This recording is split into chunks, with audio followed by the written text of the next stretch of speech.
Regard portez-vous sur la recherche en astrophysique qui se développe en France et en Europe d'une manière générale?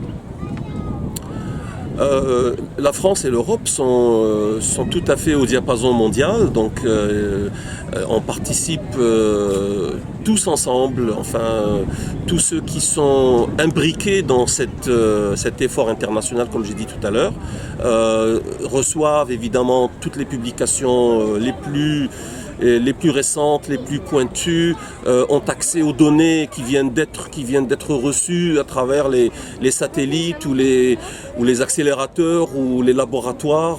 Les gens communiquent comme j'ai dit, en temps réel. Comme je viens de dire, moi je termine en fait ce séjour à l'Institut d'astrophysique à Paris. J'entends autant de dialogues en anglais que de dialogues en français, parce qu'il y a des chercheurs de partout dans cet Institut d'astrophysique de Paris. Et ces gens-là, ils viennent des États-Unis, ils viennent d'Allemagne, ils viennent moi je viens des Émirats, il y a des personnes qui viennent de Chine et de Japon. Et on communique, à ceux qui parlent français communiquent en français avec les autres. Et ceux qui parlent anglais, et pratiquement tout le monde parle anglais, donc communique en anglais. Ça veut dire que nous sommes vraiment dans un cadre international, dans un cadre mondial. Donc il n'y a aucune différence entre faire de la recherche à l'Institut d'astrophysique de Paris ou de le faire à la NASA ou de le faire au Japon ou de le faire à Stockholm. Donc il n'y a aucun souci de ce point de vue-là. Comme j'ai dit auparavant, la différence qui se fait aujourd'hui, c'est les masses critiques. C'est lorsqu'on a un nombre suffisant de chercheurs de pointe dans un lieu donné. Quand on a garanti qu'il y a cette masse critique de chercheurs de pointe en un lieu donné, donc ce lieu donné, il produira des choses de très haute qualité et de valeur immédiate. Et c'est pour ça que moi je viens ici, c'est parce que là où je suis, on n'a pas cette masse critique. Et donc le souci aujourd'hui, c'est de rassembler des gens en des lieux, quel que soit où se trouve ce lieu, parce qu'on est en contact par Internet, par Skype ou par quoi que ce soit, mais c'est l'institut ou le groupe qui fait la différence et non pas le lieu où on se trouve.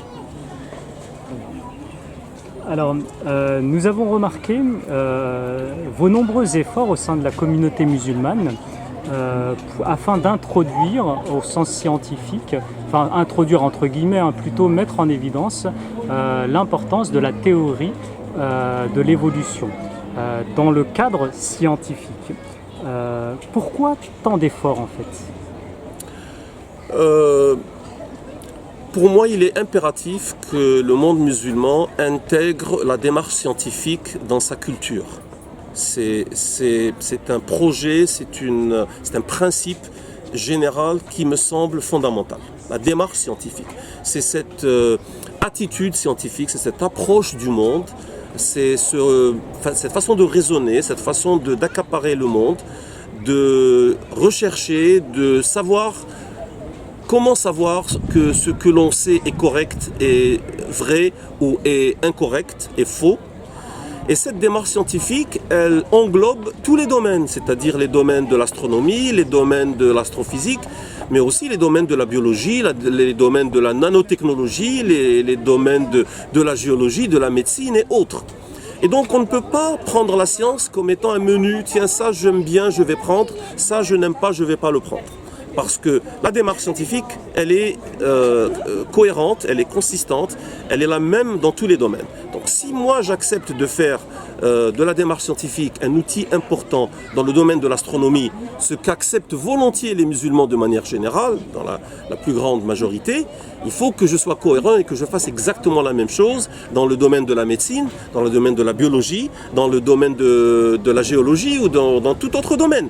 Et donc, je ne peux pas arriver à une théorie ou à un domaine et dire « Ah non, celui-là, j'aime pas trop, je ne peux pas prendre. » Je dis « Attendez, vous avez accepté la démarche scientifique, vous avez accepté cette entreprise scientifique, vous avez accepté cette façon de comprendre le monde ou vous ne l'avez pas fait. Si vous l'avez fait, alors votre seule question, c'est est-ce que cette théorie, qu'elle soit de l'évolution, qu'elle soit de la nanophysique, qu'elle soit de la mécanique quantique, qu'elle soit de la cosmologie, de l'inflation ou autre, est-ce que cette théorie a assez d'atouts et de supports et de confirmation scientifique, oui ou non. Ce n'est pas est-ce que je l'accepte de manière théologique ou de manière sociale ou de manière éducationnelle ou de manière... Non, la science doit être jugée par la science et pas par d'autres domaines. Donc je fais cet effort pour essayer, en fin de compte, moi ce n'est pas l'évolution en elle-même qui me tient à cœur, c'est l'esprit scientifique, c'est cette démarche scientifique avec toute cette attitude de questionnement, de compréhension, d'objectivité, d'objectivisme.